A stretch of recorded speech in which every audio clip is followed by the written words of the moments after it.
Hello everybody, welcome back to another video on the channel of Mr. Footballer Loons, and today I'm doing Game Week 5 predictions of the Premier League. It's starting off on the 16th of September. It is Wolverhampton Wanderers at Molineux Stadium facing Liverpool. Now the favourites going into this, I think it's kind of obvious, it's Liverpool. After thrashing Aston Villa 3-0. They didn't even allow Aston Villa to score, which is quite rare for Aston Villa. And now they're facing Wolves, which has got a win. It's against Everton, and they haven't been on good form. They managed to get themselves 2 goals against Crystal Palace, but still lost that game. Overall, I feel like Wolves are going to be in a relegation battle, but there has been some good signs in recent times. I think they will get a goal for being home, but Liverpool, even without Van Dijk in that defence, they still defended really well to get a clean sheet against Aston Villa. And now Van Dijk has returned from suspension, international duty is all done, and can I say Szoboszlai's goal, in my opinion, was goal of Game Week 4, and so far, goal of the season. That volley, how it glided into the net was absolutely fantastic. And Liverpool are unbeaten in 15 consecutive Premier League games, so I'm going to have to go 4-1 to Liverpool. Mohamed Salah has not gone to Saudi Arabia, and Liverpool, I believe, is going to absolutely batter Wolves. Could be wrong, could be closer, but I'm going 4-1 Liverpool. Moving on to the next game is at Craven Cottage. It is Fulham against Luton Town. And Fulham last game got absolutely destroyed by Manchester City, 5-1. And Luton Town, on the other hand, just about lost against West Ham United. Kaminsky did make a bit of a mistake from Jaron Bowen's goal. I think he could have done tons better to keep that out. And if they did, they would have got a point against a very informed West Ham United. Anderson debut goal, Carlton Morris assisted with a header for Anderson's goal. That's 2 goal contributions this season for Carlton Morris. And plus, Luton Town still managed to have 16 shots, which is very good for Luton Town. And going against Fulham, which have been very mid-table, got battered against Manchester City and also got battered against Brentford 3-0. Defensively, they haven't looked fantastic. I feel like Fulham will dominate this game. They will be definitely the dominant side. But I feel like Luton Town can create enough chances. I feel like Carlton Morris will get a goal in this game against Fulham. Fulham will dominate, but Luton Town are going to get their first point, 1-1 against Fulham. I think Fulham will be dominating. They will deserve the win, but Luton Town will fight and fight to the final whistle and just about get their first point. If Luton Town are going to stay up, they're going to have to get at least a point in these mid-table kind of clubs like Fulham. Moving on to the next game is Tottenham Hotspur at home facing Sheffield United. And well, Tottenham Hotspur, fantastic. James Maddison, superb. Heung-min Son, hat-trick. It is amazing, fantastic. Can I say, Mark Solomon, I believe in my Premier League predictions of the table, I said that Mark Solomon would be the surprise package of the Premier League. And he gets himself 2 assists. Yes, it's only against Burnley, but it's a really good, promising start. He's a great player, assisting Son twice. And James Maddison, his movement, his passing, he could have had more than a goal in that game. The overall side is looking fantastic. Porro, lovely long passing. The defence doesn't look that bad overall. Udoji's having a good time. The goalkeeper is good enough for the Premier League. It's fantastic. Sarr is a fantastic midfielder for them. It's going really well, and the stats back it up. They have more passes in the opposition's half, much more attacking, more shots than they did last season. It's looking really positive. And against Sheffield United, which keep their results quite close, which got a draw against Everton, after the international break, I don't think they're going to be able to get a win, especially when Tottenham are at home.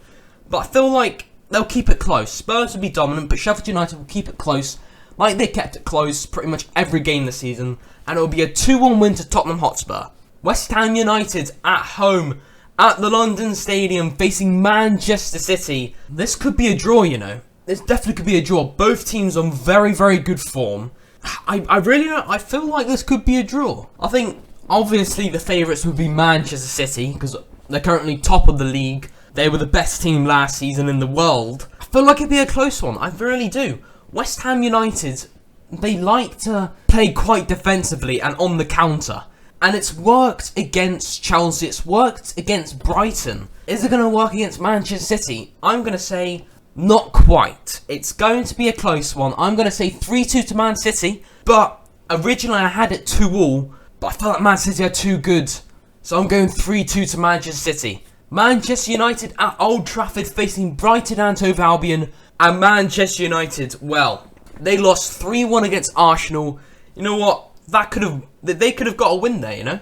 They definitely could have got a win in that game if it obviously wasn't for the VAR decision. But overall, they haven't been too convincing in their wins either. They haven't been looking fantastic. I think Brighton have looked way better than Manchester United. I have heard that even Ferguson could be injured going into this game, and he did get a hat-trick. Part of a hat-tricks that haven't happened since 1995 in game week 4. But I feel like even without Ferguson, Brighton still look fantastic. No matter what, if injury happens, they've got someone to fill into that spot. If someone gets sold, they've got someone to fill into that spot. And Manchester United looking a bit shaky. I'm going to go for a Brighton win. I think they look really good. They looked really good last season. Don't think they changed from last season. I think they still look really good, even without Caicedo and McAllister. So I'm going for a 3-1 Brighton win.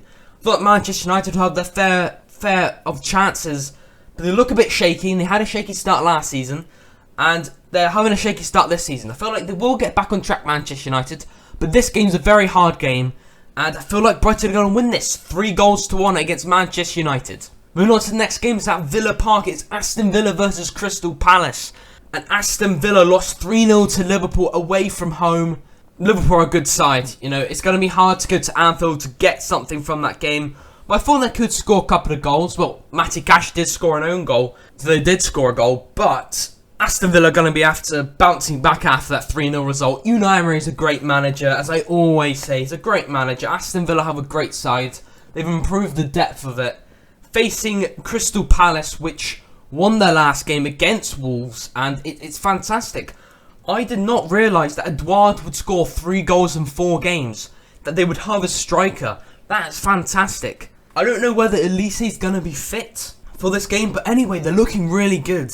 Aston Villa are looking really good, but they have had a couple of games where they have been battered against 2 good clubs, Newcastle United and Liverpool. I feel like this one is going to be tight because both sides have started off pretty decently. I'm going 2-2, you know. I think both sides, I can't split the sides in this game. I'm going 2-2. I feel like Aston Villa probably would be the favourites because they finished higher last season, because they're at home. But I'm going down the middle, a draw, 2-2 draw. Moving on to the next game, it's Newcastle United at St James's Park facing Brentford. Now, I don't know whether Sven Botman's back from injury, but Newcastle missed him. The defence was absolutely shocking. Absolutely shocking. They let even Ferguson get a hat-trick against Newcastle easily. They just let him pass. They just let even Ferguson walk through that defence. No one was pressing him. The midfield wasn't pressing. It was poor. Then obviously the Nick Pope blunder. Unlucky for him, he got a blunder. It's not going to happen all the time. He's not a bad goalkeeper. He's one of the best in the Premier League. And in my opinion, they've had the hardest fixtures, Newcastle United. Yes, they got robbed against Liverpool. Yes, they did not perform fantastic against Brighton. But against Brentford, who've had 3 draws that are unbeaten, I feel like Brentford aren't going to lose. And I feel like Newcastle won't lose a 4th game in a row, especially after international break. Newcastle are going to be training on the things that happened wrong. Eddie Howe's a great manager. He can recover from what's happened with Newcastle. And they're not going to lose 4 in a row in Newcastle. I've got belief in them. And Brentford draw all the time. Newcastle and Brentford both had the highest draws last season. Brentford with the most, Newcastle with the second most. So I'm going down the middle, 1-1. Moving on to the next game, it's the 17th of September, a whole new day. It's at the Vitality Stadium facing Chelsea. Now I feel like I want to go for a draw. I feel like a lot of people would go for a draw because Chelsea, they're not performing well. There's been no difference from this season to last season so far in terms of their results. Thiago Silva getting megged, that is not good. And then Nicholas Jackson missing an open goal. The one positive I can say about Chelsea is Raheem Sterling's absolutely fantastic. Superb Raheem Sterling. He's got the speed to beat plays. He creates all the chances for Chelsea. He's a positive. And facing Bournemouth, which is yet to get a win, I could see us being a draw. But I'm going to back Chelsea are going to get onto some good form because they kind of are still classed as the big 6. With the amount of money they spent, surely. I mean, Caicedo hasn't performed yet. Surely Chelsea are going to eventually get a win. And if they want to get European football, they're going to have to get wins against the likes of Bournemouth quality clubs. I'm going 2-1 to Chelsea. This one's going to be tight. Chelsea are going to do the same thing. They're going to have all the possession. They're going to have all the shots. But this time, they're going to finish their beans and at least get 2 goals. But it's going to be tight, but I'm backing up Chelsea. Moving on to the next game, it is Everton at Goodison Park facing Arsenal. Now Everton finally got their first point and Jordan Pickford saved them. It absolutely saved them. An amazing save. Obviously was unlucky with the own goal, coming off the post and going onto his back and that's obviously unlucky. But he did fantastic as a goalkeeper. And Arsenal, they were lucky to get a 3-1 win against Manchester United.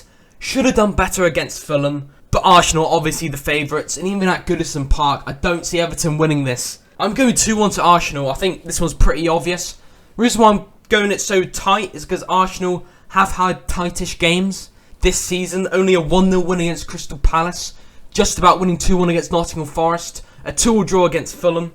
So I'm going 2-1 to Arsenal. Moving on to the next game, it is a whole new day, the 18th of September. It is Nottingham Forest at their home ground, facing Burnley, and Burnley, like Newcastle, have had very hard fixtures. They had played Manchester City, the best team of the world from last season. They faced Tottenham Hotspur, which, can I say, they lost 5-2. It's good from Foster. Back-to-back goals is really promising for their attack. Vincent Kompany plays very attacking football, but you cannot leave a 2v2 in the defence versus Spurs. You cannot leave a 2v2 when Heung-min Son and Mark Sloman are there. Those are quality players, and the way Spurs have been playing, you cannot leave it 2v2. You have to have a 3v2 or 4v2. That is poor defending from Burnley throughout the whole Spurs game.